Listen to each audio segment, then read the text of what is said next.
Well, Russia is continuing to move forces toward the capital of Ukraine, and that has left many Ukrainians trying to find a safe place to wait out the violence. A local Baylor professor has been working to stay in contact with his Ukrainian family at the same time.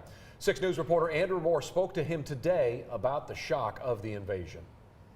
So up until the very last final hours, there was no belief in the possibility of the conflict. Sergei Kudelia spent the first 20 years of his life in Ukraine, and he was in his country just 3 weeks ago. Like many other experts, Kudelia thought Russia would never actually invade on multiple fronts. The costs in lives and resources they thought would be too high.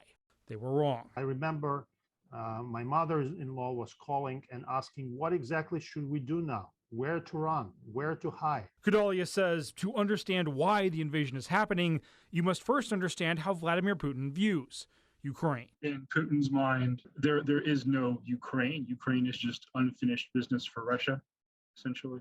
That's exactly right. He refuses to recognize Ukraine as an independent and sovereign state. Kudelia says that legacy has now become more important than lives, and his countrymen are fighting a war for Ukraine's very existence. And he says the lack of support will have long-term consequences even for America, because as the West waits to act, the East is taking notes. Because China is closely watching what's happening right now with Ukraine.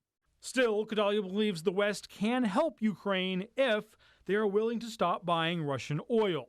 While less oil on the market could increase the price at the pump, it would also put pressure on Russia as Ukraine struggles to defend its existence. Well, the West needs to target the key source of revenue for the Russian state. In very simple terms, the West needs to stop buying Russian oil.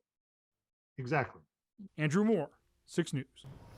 Let's take a live look right now at an NBC camera in Kyiv. The president of Ukraine told his people Russian forces would storm the capital tonight, urging them to be strong and to fight back. In fact, all men ages 18 to 60 ordered to stay in the country as people in trucks hand out guns to civilians.